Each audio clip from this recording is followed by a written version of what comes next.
It's about to get crazy. It's about to go down. It's about to get crazy. It's gonna be loud. This is our house. We do what we wanna. We'll blow the roof up. Everybody's coming. It's about to get crazy. It's about to go down. It's about to go down. All right, folks, welcome to the Gritty Podcast. Today, I am joined by Zion Pilgrim. You may have trouble understanding him because he speaks some foreign language called, what is it, New Zealand English? Is that how it goes? Yep, or Kiwi English, New Zealand English. So we'll struggle through it, Zion. We'll get through it. Yep, no worries. You reached out to me. I had just heard while I was out elk hunting about this Tahr culling situation in New Zealand that just kind of came out of nowhere. As far as I was aware, I saw it from Adam Greentree and a few other individuals, including you, who had talked about how the New Zealand the Department of Conservation Minister. Yes, that's correct. Eugene Sage. She had put together, just basically mandated that 25 to 30,000 tahr would be exterminated, and effectively it'll eliminate the tahr in New Zealand. Yep, or come right. close. So it's kind of shocking. I'm kind of blown away by this sudden stance on the issue, and why New Zealand did that. As I was over there just recently, and I did a Tahr film, I was blown away by the epic landscape and the beauty. And I did a couple of podcasts. I did a film on it. I mean, what New Zealand's Southern Alps were just mind blowing, and then to see the species up close and to observe them. Tahr are just a majestic, incredible animal, and I look forward to going back and learning more about them and more about New Zealand. And my main driver for wanting to go there is the tahr, and to have the government all of a sudden come out and say, "Yep, we're just done with tahr," kind of blew my mind. So there's a couple of factors here. What they've said, and this initially came from a population study they did last year, where they had an independent body that came in and made an estimate on the tahr herd.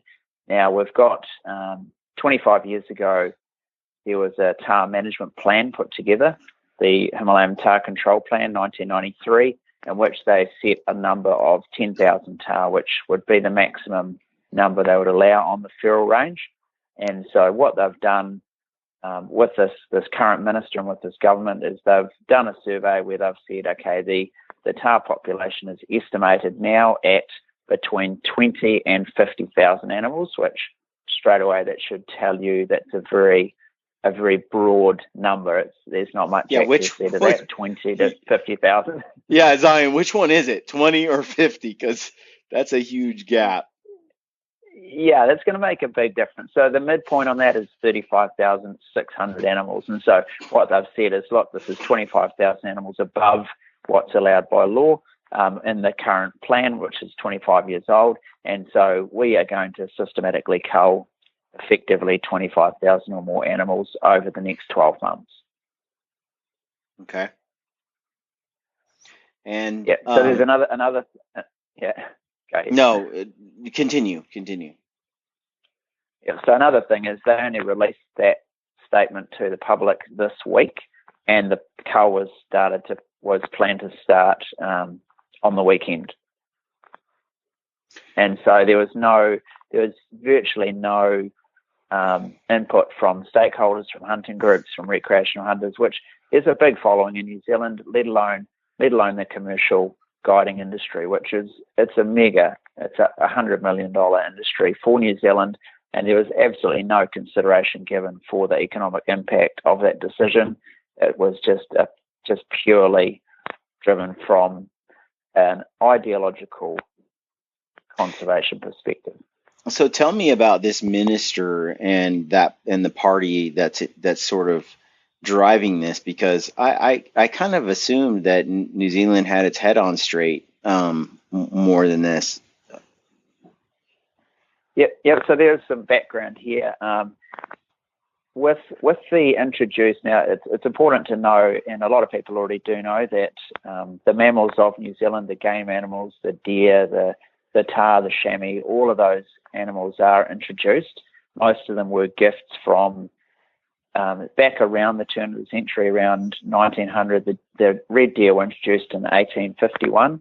The tahr came in 1904. A lot of these animals were gifts to New Zealand from various lords, or one was the Franz Joseph, so he gave us the chamois. So all these animals were introduced. They then, with no natural predators and a lack of management, the populations became out of control, where they had to be culled and reduced. At that point in time, they were designated as a pest to the country, and so there was massive programs put in place.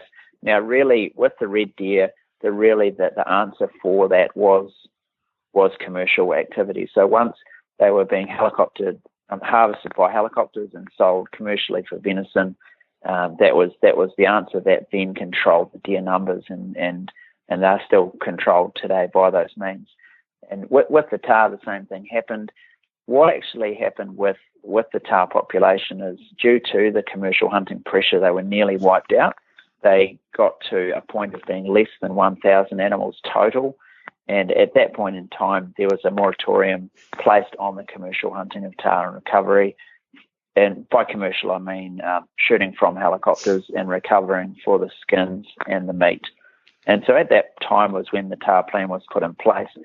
At no time has the actual designation changed from pest. And so the current government, which is a Labor government, due to our MMP forming the government, they needed to form a coalition with the Green Party in order to form a government. And so that's how the current minister, who is a Green Party MP, then because they held the balance of power, so to speak, she became the Minister of Conservation. With her individual history, a strong legacy of opposing mining, of very strong conservation things, with really no regard for the economic impact or the impact on the lives of actual people. Bear in mind too that in the last election, 95% of New Zealand voted against the Green Party, so to speak. So it's really quite shocking that one individual can have access to so much power to push a personal agenda, and that's really what it is. Yeah. What are the groups that support the tahr and that are sort of fighting to keep the tahr? Is there? I've heard a few pop up on Instagram. I've seen a few mentioned. Yep. What are the groups that are kind of your sportsmen's groups or your conservation groups that are working with and for the tahr on behalf of hunters and the outdoor industry, the outdoor hunting industry? Yep. So there's a number of prominent groups in New Zealand. Primarily, there's the New Zealand Deer Stalkers Association. So that's a recreational group of hunters. It's called Deer Stalkers, but they are still into all of the big game hunting and supporting the rights of hunters and supporting the animal management. Another one is the New Zealand Professional Hunting Guides Association. Obviously, there's an economic interest there with the livelihood of professional hunting guides and being able to provide a sustained hunting opportunity for overseas clients and hunters that want to come and experience that. There's also the New Zealand, the Game Animal Council, which was formed under the recent national government, which would be similar to your Republican government, and that is a body which is made up of representatives from the Deer Stalkers Association, the Guides Association, the Conservation Department, Forest and Bird, so all of the stakeholders that have an interest in the management of the big game animals in New Zealand. The New Zealand Game Animal Council is now established by law, which is very good, and so they have got a voice, but it's been a little slow to get off the ground just with the organisational aspects of it, but certainly this issue has really galvanised a lot of action, and I think the biggest thing to see with this whole issue is that hunters are getting together. They're not split up into rifle hunters, bow hunters, recreational hunters, guided, hunting guides, private landowners, public land hunters, and all of that. We're actually all getting together and backing this cause because this issue is pivotal. It's pivotal not only to saving the Tahr herd, but also to the continuation of hunting in general in New Zealand. Because, like you mentioned earlier, Brian, the Tahr hunt for you was what drew you to New Zealand, and from my experience as a guide, that's where it's at. Is the Tahr is the one that draws people to New Zealand. While they're here, they do the other things too: the stag, the chamois, the fallow, and then the touring and all of the other good stuff that New Zealand has to offer. But it's really the Tahr that gets them here. Yeah, we were talking about this, and you look at a stag, and you could hunt a stag in South America. You have a great stag hunt down in Argentina or something like that. You could go absolutely. You could go to France or other parts of Europe and shoot a chamois. You could go and hunt. You can go and hunt fallow deer in Australia. There's many places that you could go and hunt these different animals. But the one thing that you're not going to find, and correct me if I'm wrong, but Tahr are pretty much the huntable herds and the affordable huntable herds are in New Zealand. And as far as the research I've come across, Tahr are endangered in their native countries and they're in their native populations. They're an endangered species. Am I right about that? Yep. So you have an endangered. Close to being endangered. Yeah. Okay, so threatened. Yep. Threatened, yeah. Threatened is the official status for Nepal and the places where they've come from. Tibet. So you're looking at a threatened species in those Himalayan locales for the Himalayan Tahr. And I find it kind of like nobody wants to see a species eradicated from the planet. The planet.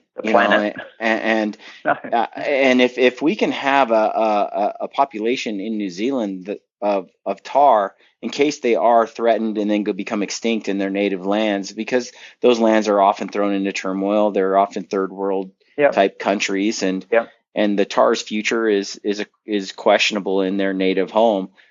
It seems foolish for us to eliminate them from New Zealand when they're on the precipice in these other countries. And it feels like something that could be managed. Like, why not manage the population rather than wipe it out? And the question that I have for the DOC and for Miss Sage is, what is the scientific basis for eliminating them? Like, what kind of analysis has been performed to determine the impact the current herd is having on native vegetation? Because I'm very curious about that. Like, I definitely want to see New Zealand's native vegetation in good health and the wild places there to, and the other animals that are competing with Tahr, to have their chance at survival. The question I have, though, is as I read the Tahr management plan from 1993, as I was researching this stuff before I went to New Zealand, and I did podcasts on this, I found it fascinating that in New Zealand, this Tahr management plan, they're like, okay, we're going to have 10,000 animals. And I was like, okay, I think that number, they're over that number. And then it said they're going to isolate them to these ranges, and they're not going to spread to these other places. Well, as far as I know, that is pretty much in large part is still intact. Like, Your tar Yes. are not Yep. like in certain, like the Northern Islands, I believe, and in other parts of New Zealand, you've managed to keep them from spreading Yep. out of certain mountain ranges, correct? Yes, that's right. And so the Tahr feral range is clearly established, and the Department of Conservation has done continued work over the last 25 years. They use various methods for that. They'll capture tar, they'll put a radio collar on them and release them again into these exclusion zones, which they call them, where in those areas there's a complete search and destroy policy on tar in those areas. So they'll come back 6 months, 12 months later, they'll locate the radio collared tar, and tar are very gregarious animals, so they will group up with other tar as they find them. They'll generally collar a young bull because they'll range a lot further and find other tar in that area, and then they'll just shoot the lot of them to keep them from spreading into new areas. So as you look at that model, it seems to have worked in terms of keeping the tar from spreading and damaging landscapes and vegetation in other parts of the country. Is that not enough protection for the vegetation and if you have entire mountain ranges that have the exact same vegetation that tar have never been on and never will be on, why eliminate these herds where they're at? Yeah, so there's a couple of things there. So tar originally released in the Mount Cook area, in the Mount Cook National Park, which is quite central to the South Island and central to the Southern Alps mountain range. Now there's the Mount Cook lily, which is quite a fragile plant, which lives in the Mount Cook region specifically. But I think what needs to be clearly understood here is there's been very little science behind the current mentality and the current thinking. Back, like I mentioned earlier, back in 1993, when the tar population was down at close to or below 1,000 animals total, they didn't look at what's a number of tar that these areas are going to be able to sustain, and we'll set it at 10,000. At that point in time, when the total population is 1,000, they write the law and they go, well, hey, let's just make it 10,000 because that's a lot more than we've got now, and that's not a lot of science. Plenty, not a lot of science behind it. So the thing is, right now is the very best time to do the study on what is the current level of tar having, what level of impact are they having on the alpine grasses. Let's establish a stocking rate, a number of tar per hectare or per square kilometre, where that is the number of tar we're going to allow. We're going to monitor these areas. Once the tar population gets above that, then we're going to go in and cull X number of tar, a certain amount, and then that cull will be administered, whether it's through recreational hunters or a commercial hunter recovering for meat or whatever. So that's what really needs to be done, and that's what hasn't been done. What's fascinating to me is what would be the cost of shooting and culling 30,000 tar? Like, where does that budget come from? Yeah. I mean, that helicopters, bullets, guns, and to me, I find it mind blowing. There has to be an extreme ideology behind that, considering the economic value that you're destroying. And not only are you destroying, rather than having like commercial companies come in and do it for you and make money off of their destruction, you're even just going to fund it all yourself. Like it's just weird, man. It is. It's pretty hardcore. And when you look at, like you say, just leaving the animals to rot. I mean, I grew up meat hunting, and these animals are good meat, even from that perspective. And then the economic value of a trophy bull. You look at. There's a recent study being done where each tar hunter that comes to New Zealand, they've estimated they will spend approximately $14,000 in the New Zealand economy. So that's hotels, rental cars, it's restaurants, it's all of the other things they're doing as well as the tar hunting. That's pretty significant when you add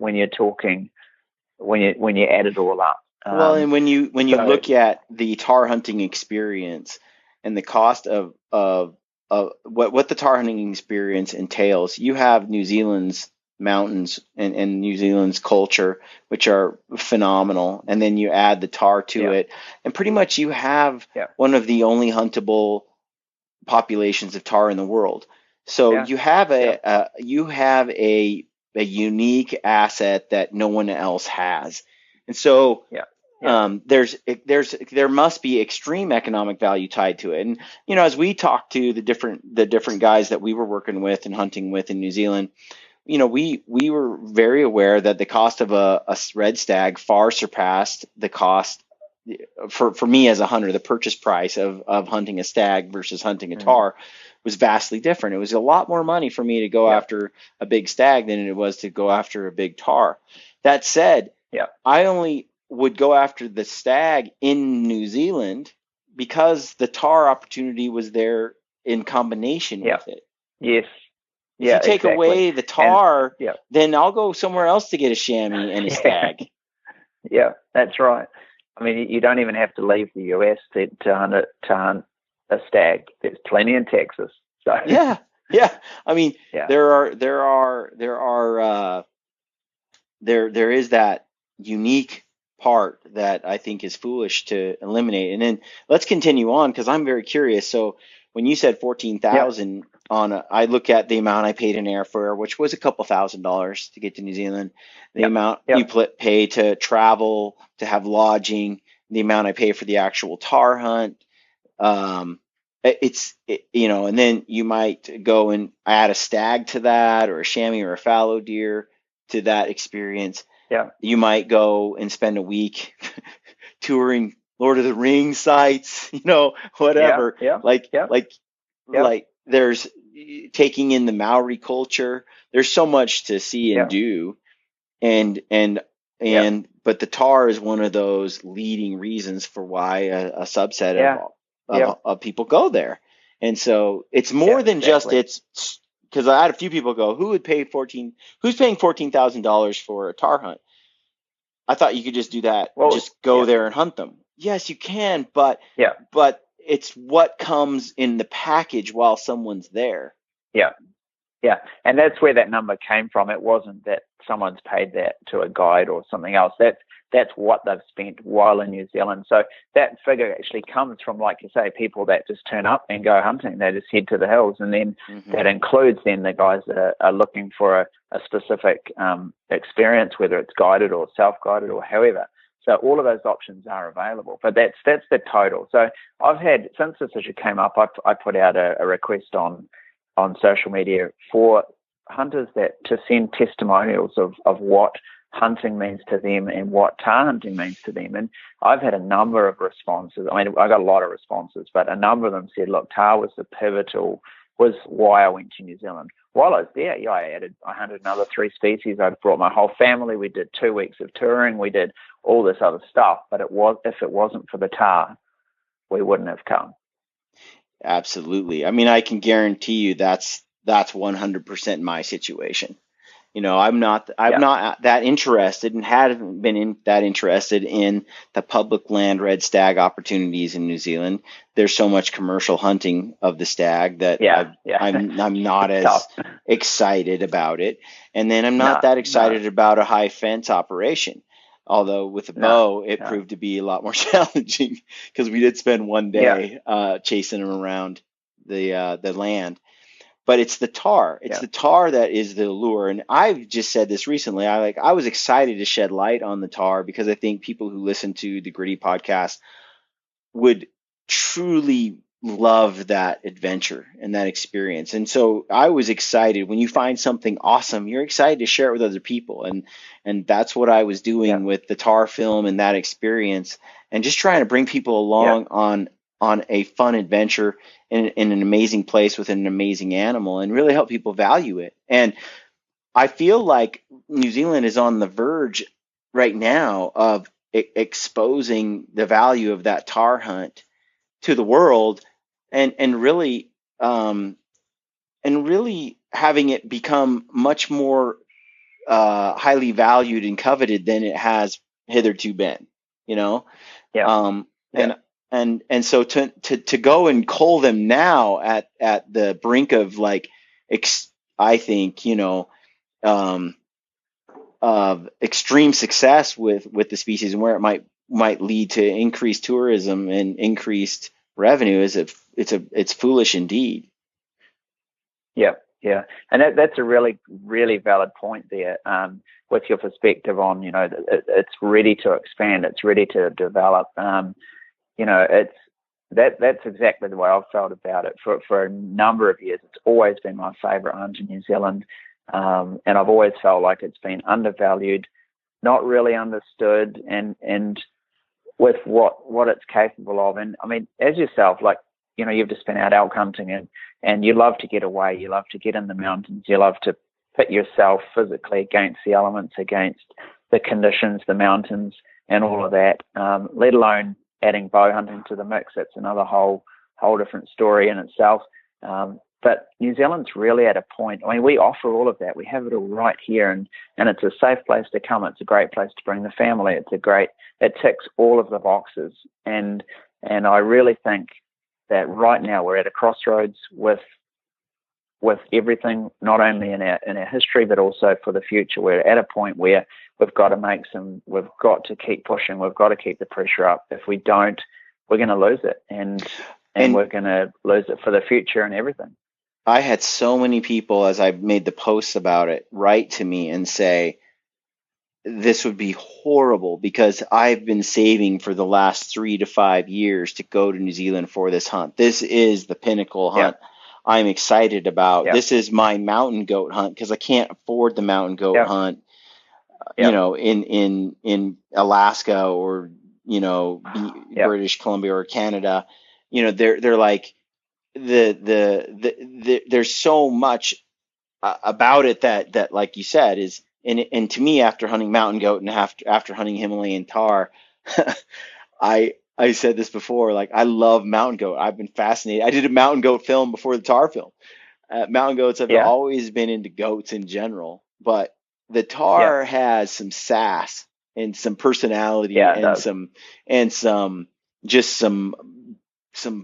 ballsiness that I just find awesome. That's why I like elk, because the way they scream and they rut, and you watch these bull tahr and how they act, and it's like much more animated and alert and alive than a mountain goat, North American mountain goat. And so as a species, I truly appreciated hunting them and appreciated their tenacity. And I think anybody that wants to experience a mountain hunt, man, it's really tough to beat what you get in New Zealand. And so, I think it's a mistake. And you were talking to me we exchanged an email, and you were talking about the number of bull tahr and the number of, what if she were to eliminate the tahr or knock them down to the upper limit is 10,000 animals, according to the plan that's 25 years old, 1993. You were mentioning on first sight, this sounds like a lot, but if you do the math, if the herd was 30% males, this would be 3,000 bull tahr throughout the entire feral range. So if you would have 3,000 bull tahr, if you had that number down at 10,000, and with bulls reaching maturity at 6 years old, this would follow. There would be about 500 mature bulls to harvest across the entire Southern Alps. But last year, hunters in New Zealand shot 4,600 tahr. So you're talking about a $500 tahr, bull tahr as a resource that you could sell versus 4,600 of them. That was last year's pretty crazy harvest rate. And so that's crazy because 10,000 animals is nowhere near enough to meet the demand that you're having in the country right now. No, exactly. And back in '93, one of my friends said to me, back then there was 15 registered hunting guides back then, and so now there's 150. And even just that in itself puts it in perspective. I don't know I don't have the exact figures on how many of those were commercially guided, how many were from overseas hunters, but that's a serious number of animals. And then if you combine that with some commercial meat recovery operations, that it's through. I think that the key point here is management. It's got to be scientifically led management from a plan perspective, but that's got to be based on the tahr being valued as a game animal that needs to be sustainably managed. And that includes monitoring the impact and the grasslands and the alpine grasses and all of that. Absolutely. That management is the key. Well, when I mentioned this on my platform, there were a lot of people who wrote in and said, "Well, Brian, aren't you advocating the protection of an invasive species? Aren't you advocating for the protection of an invasive species? This doesn't make sense to me. Why would you do that?" And I am absolutely in favor of protecting native species. At the same time, I don't see this as an either or situation. I don't see this as mutually exclusive. You either have native species or you have introduced. You can only have one or the other. It's not like that. You can have both. And especially with a species like the tahr, they're not like, we talked about this on an earlier podcast today. Tahr are not like the trout in the streams. Like, no, like, good luck eradicating the trout. Like, I don't know if you can do it, and I don't know how you would do it. The tahr you can visually see, and they're actually something you could manage if they got out of control. You can handle them with a helicopter and some guns, right? Like, it's doable. Yeah. But things like some small rodent or rat or a possum, that becomes far more challenging. Where are they? And they're reclusive and different. And so, and then you have a species it's fairly easy to manage in general, and it's a species that generates vast amounts of revenue. Yeah. And there's got to be, why not leverage that revenue source, use that invasive species, so to speak, to help you manage those species, those other animals that cost a lot, that are far more destructive, which New Zealand has their fair share. Why target the tahr? Oh, yeah. I mean, you have a list of way more difficult animals to manage. And to me, I look at it from the outside and I think, well, the reason they want to target it is because they can. They can easily, through the Green Party, politically show a decimation of an animal on a piece of paper that shows, yep, this was achieved. She tries to do that with some other species. She can't pull it off. No. I mean, even if they started on the wallabies or something like that, because, like you said, there's a long list of invasive species that actually need controlling and a lot more controlling. So yeah, there's plenty of other battles that could and should be being fought. Yeah. And then I look at it from the perspective of just the idea that when you have these animals, we have in every country, including ours, we have a host of invasive species, including, in large part, what surprised me when I was in New Zealand was the number of domesticated animals that were roaming in New Zealand, including sheep. I mean, massive levels of sheep on the landscape, which are wreaking havoc on those grasses and all of those things. Yeah. You know what I mean? And so... But it's a double standard to me in some sense, where you're like, well, we're going to eliminate the tahr, but we're going to be okay with the sheep and the stag and the other invasive domesticated animals. It's like, at some point I'm like, well, shouldn't you be weighing the economic and the scientific impact on the native species to see how you can manage it better rather than flush it down the drain?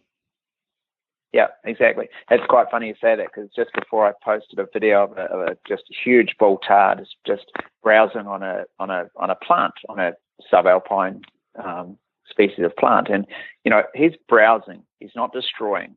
Mm-hmm. He's just having lunch. And so we've got that all the way across the board. But unfortunately, you've got to understand the agendas of these purist green types, and so, they will. If they had a chance, they would stop the farming. They would stop the sheep. They would stop the dairying. Not manage it, stop it. And so this is this is the thin edge of the wedge. So we've got to block it now. We've got to stop it. It's got to be managed. And I think, I mean, what's the most invasive species to the planet? I thought it was humans. So really, we've got to manage it. That's our job. That's our responsibility. Yeah, right. I agree. And so, I would like to see much more scientific involvement in discussion and the heads coming together to really come up with plans and things that are truly effective. But you have right now sort of a radical element in your government that is kind of dictating how things are going. But that said, you've had a lot of traction. The coal was supposed to begin this weekend, and it's been postponed. Correct?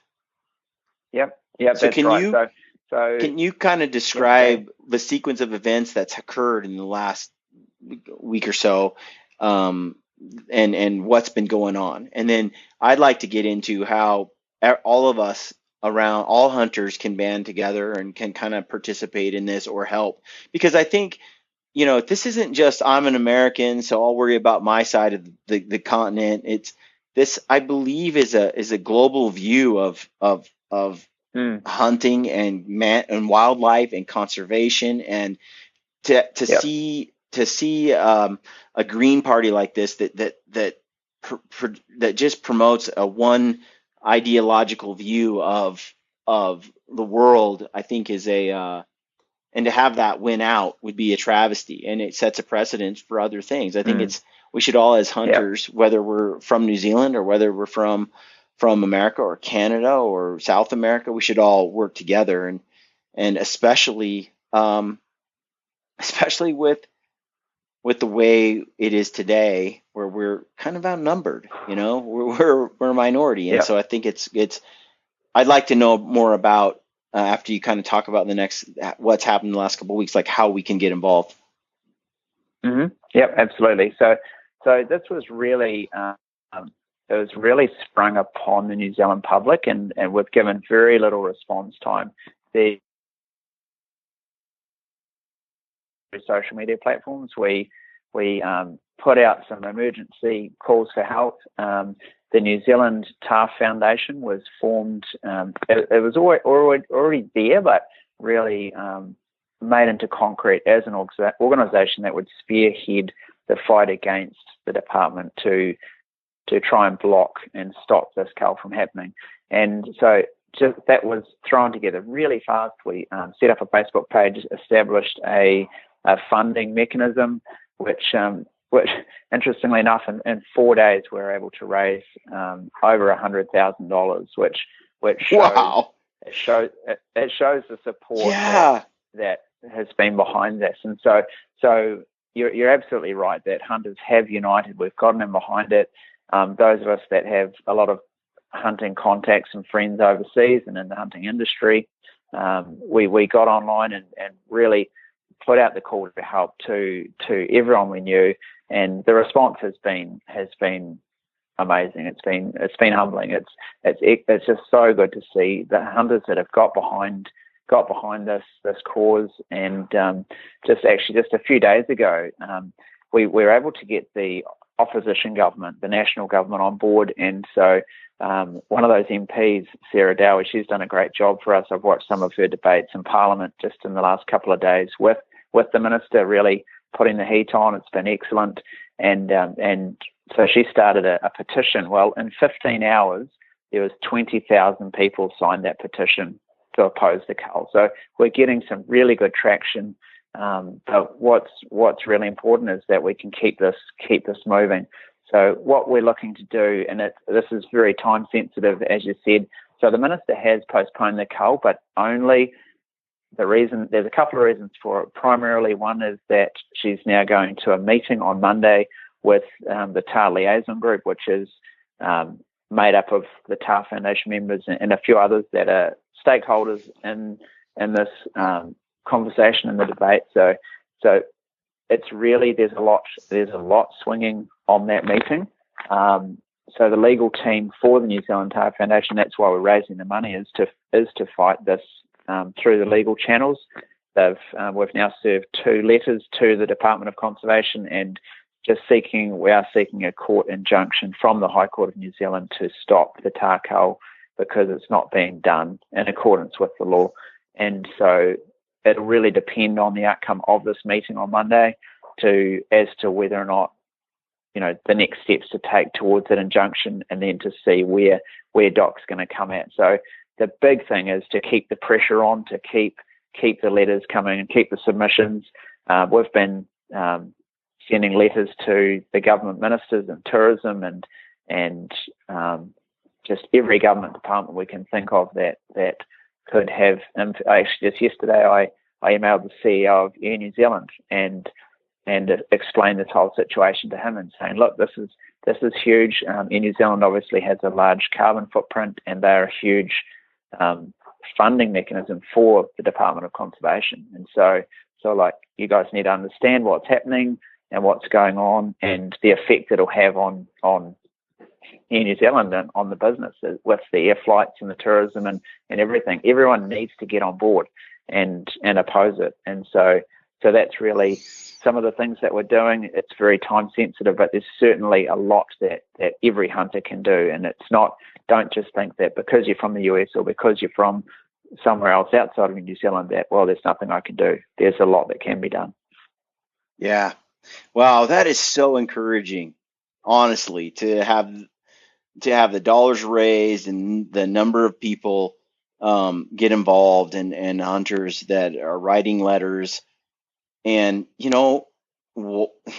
it does not surprise me, though, because New Zealand is such a special place that when someone goes there and spends some time, visits with other hunters there, hunts those mountains, those Alps, and pursues a red stag, it's just like, once you've done it, it's sort of in your blood. I think that the idea that you could lose that is like, I'm on top of this because I want to give back because of what it gave to me. It was such a special time. So I'm not entirely surprised, but at the same time a little, just because it's a busy world we live in, and for people to take the time to give, or to take the time to fight for things when they've got so much going on in their own world is also hard. And so it's great. So where can people, what can the people listening to Gritty Podcast, what is it that they can do? What actions would you like them to take right now, today, tomorrow? And it's time sensitive, so the sooner the better. Where is there a website? I can post something to my page, my Instagram, my Facebook. But what is it that what actions? Okay, so the best place to go for updates, for news, and also to help is the New Zealand Tahr Foundation. So that's a Facebook page. So if you just look up on Facebook, NZ Tahr Foundation, that'll come up. So that has all of the recent news, and it's really up to date. It's excellent. You can read from the start of this current issue, and there's also the funding mechanism there, which we still need all the help we can get on that one. Even if you look through the list, some people donate $25. I mean, hey, that helps, and there's no cap on how much, obviously. So whatever you can give certainly is going to a good cause. And really, what our goal is to see the Tahr protected as a sustainable resource for the future, so that no one individual can ever have this much power or have this big an effect ever again. That's what needs to happen. And so there's certainly do that. Get on the Tahr Foundation, give it a follow. I think the biggest thing is spread the word, and that's part of what we're doing today is get awareness out there, get other people on board. Anyone forward it, tag them, get them aware of what's going on.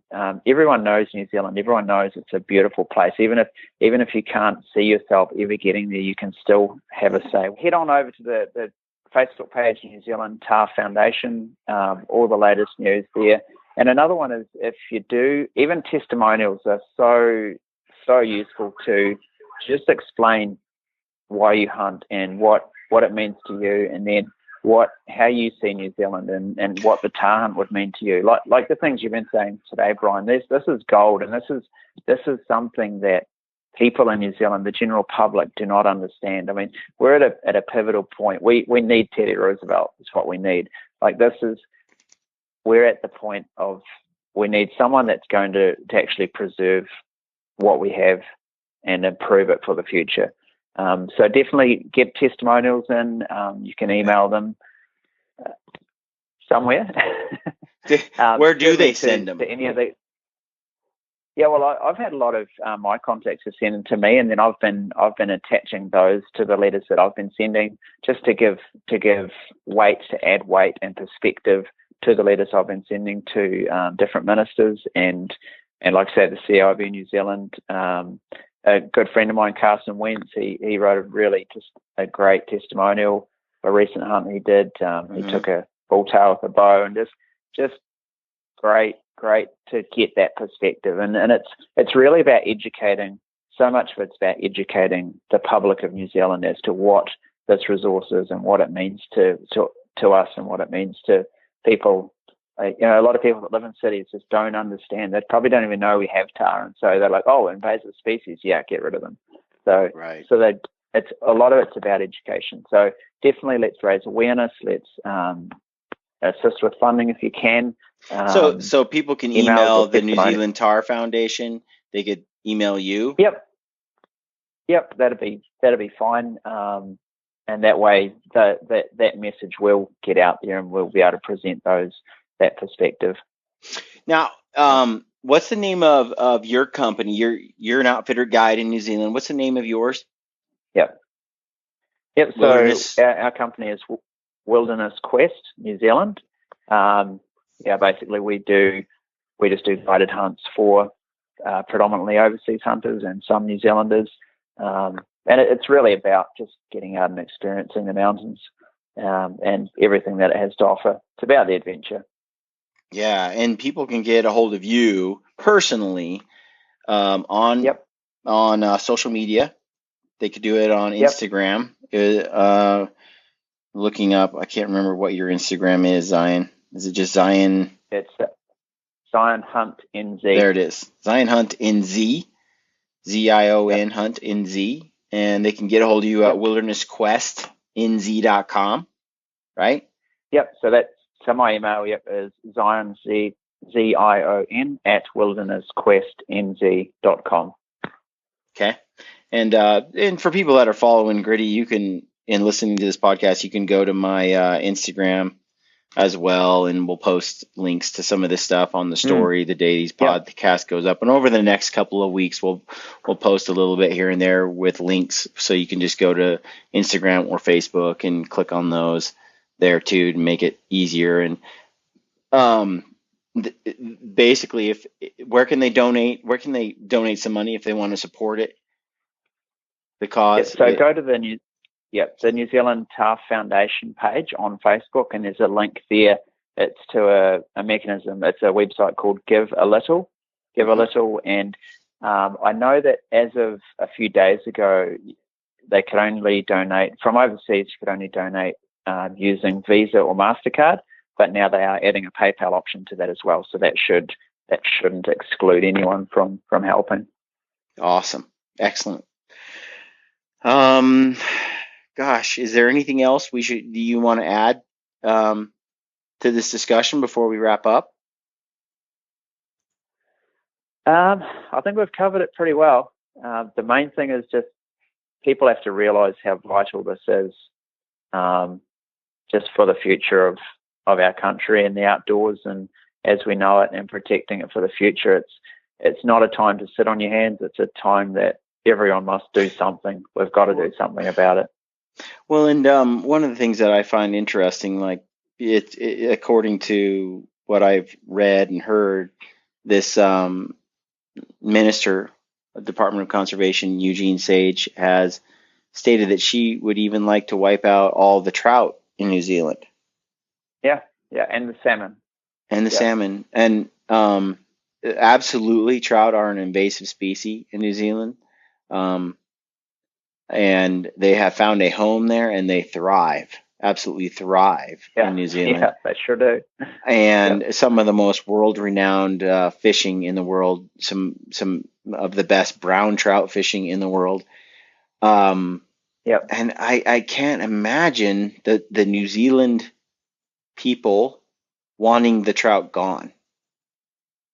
Well, the New Zealand people don't. Eugenie Sage does, and the Green Party. There's a difference.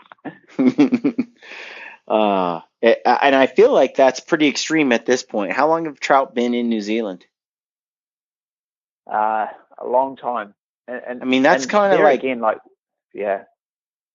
We've got a fish and game department. We've got a fish and game department that manages, like, we have fisheries where they breed trout and rainbow trout and release them into lakes and that for people to enjoy. And that's all. I mean, you guys can understand this so well with your game departments, how when it's managed, everything's kept in perspective, everything's done the right way. There's not, and everything's managed. And that's how what we want for the hunting as well. And yeah, it's crazy to think that's even conceivable in this day and age to just come in with a personal agenda and just change the whole face of the country. It's crazy. Yeah, no, that's it's disturbing, to say the least. Yeah. So, well, Zion, I appreciate you coming on the podcast today and for shedding light on the issue, for fighting for this, and for reaching out to me.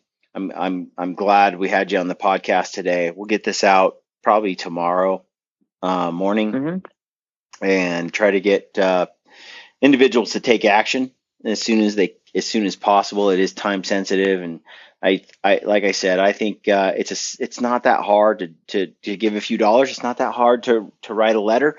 It's not that hard to get involved a little bit, and every little bit is important. And I think being active around hunting, whether it's in our own country or abroad, is what it means to be a hunter and to stand for absolutely. Where our meat comes from. And I find we live in I've talked about this before, we live in a global world now, and invasive species are in some ways here to stay. And in some cases, they've been here so long that the removal of them is sort of the new norm.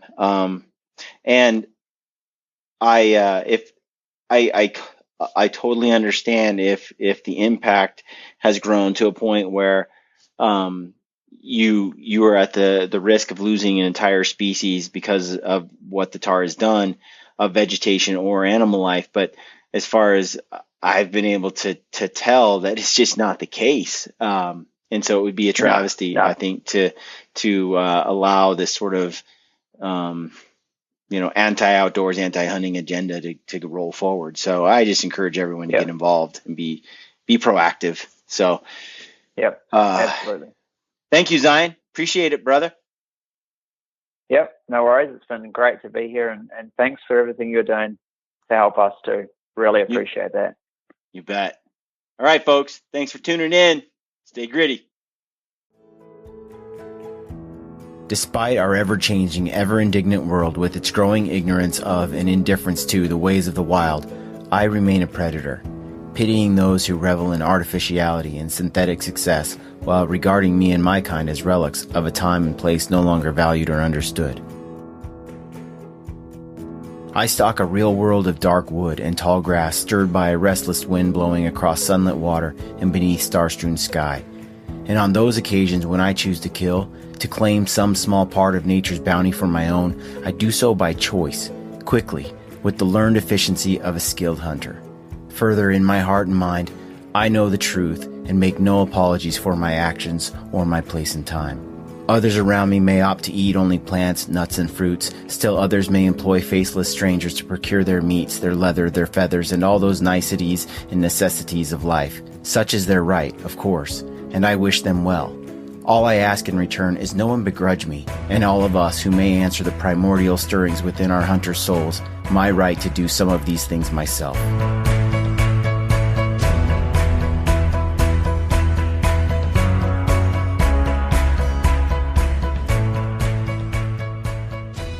What you just heard is a quote from M.R. James. We truly live in a world that is largely ignorant and indifferent to the ways of the wild. And although some regard us as relics of a time and place no longer valued or understood, we have the opportunity to change the way these people view the hunter and the hunt. We can share our experiences and nature's bounty with those who employ these faceless strangers. And by so doing, we make a difference, not just for ourselves, but for the wild animals in the wild places we care so deeply about. Never stop sharing your passion for hunting and the outdoors. Our wild animals and our wild places depend on it. This is Ty Stubblefield, and you're listening to The Gritty Bowman. Gritty Bowman.